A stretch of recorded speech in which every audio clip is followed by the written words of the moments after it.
Best scene, The Cultists, by John Renney. Exterior, John's car / gas station, day. John's is driving at speed down the freeway. He sees a commotion at a gas station and pulls over in the car. Officer Davis stands at a gas pump with his head in his hands.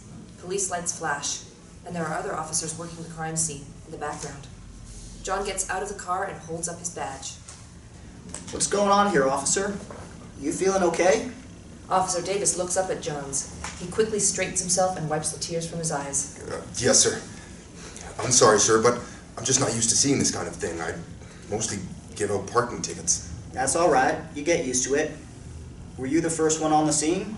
Yes, sir, I was. Just dropped in to get a soda and found this mess. So what happened here? There's been a triple murder, sir. A gang came in through here and killed everyone, a family too, and an old man. Officer Davis becomes distraught and begins to tear up again.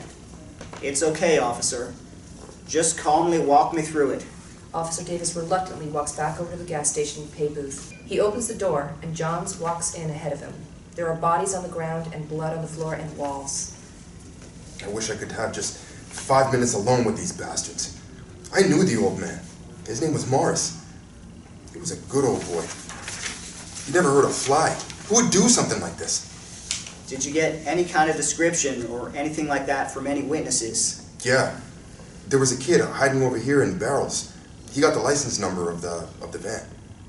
Officer Davis takes out his notebook and reads from his notes. Number was PAZH8S. Officer Davis hands his notes over to Johns, who starts reading through them. I'm on a murder case too. It happened over in Gateway. This looks similar to the crime scene, and on first glance it fits the same MO. Gateway? Boy, I hate that place. My granddaddy used to tell me stories about all those missing kids that scared me when I was little.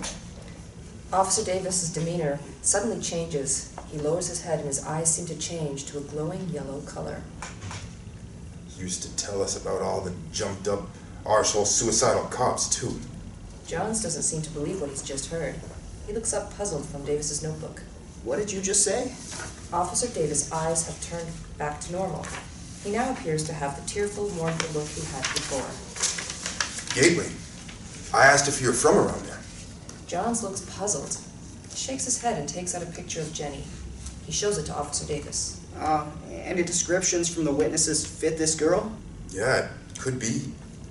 Wait, we've got a printout from the surveillance tape behind the counter. Officer Davis reaches into his back pocket and hands Johns a still of Jenny and Fono. The picture shows Fono as he is dragging Jenny across the parking lot to the van. Does that look like that girl is tied up to you? It's a bit blurry, but now you mention it, it does, yeah. Which way were they headed? Southeast. We've got guys all over the highways looking for them now. Thanks a lot. You've been a great help. Johns stops mid-sentence. He looks at the walls and sees writing in blood. He will have what he was promised. Pain suddenly hits him and he begins to shake. He shivers and sweat runs down his face. Johns looks at the bodies of the dead people in the gas station. One by one they stand up, slipping in their own blood. In unison they open their bloodied 8-ball hemorrhaged eyes and stare at him. Maurice, the woman and the child, all speak in unison. Give up now, Johns. You're a failure. She's going to die just like the last one did. Give it up. Give it up. Give it up. The dead repeatedly chant, "Give it up." Johns is agitated. He shouts to Davis, projecting over the chanting. I've got to go. I've got to get... Johns runs out of the gas station and over to his car. Officer Davis follows behind. John gets to the car and fumbles through his pockets for his pills. He is so shook up that he spills them on the floor. As he bends to pick them up, he turns to see Officer Davis's boots standing next to him. Are you okay, sir? I'm sorry. I'm just a little wrapped up tight at the moment. This case is getting to me a little. Johns slowly stands up to meet Officer Davis at eye level. He turns to look at him. Officer Davis's face is bloodied and mutilated. Officer Davis grabs John by the head. Davis moves closer so he is less than an inch away from his face. He begins spitting blood at Johns as he speaks. Give it up, Johns. You won't make it, just like the last time. You may as well take another jump off your apartment block. Maybe you can do it right this time. You're such a fuck-up. You couldn't even kill yourself right. Officer Davis begins laughing. Johns puts some pills into his mouth and closes his eyes. When he opens them, Officer Davis is gone.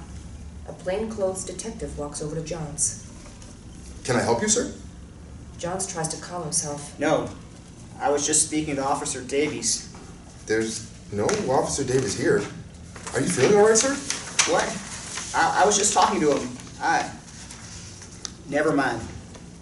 I've got what I need.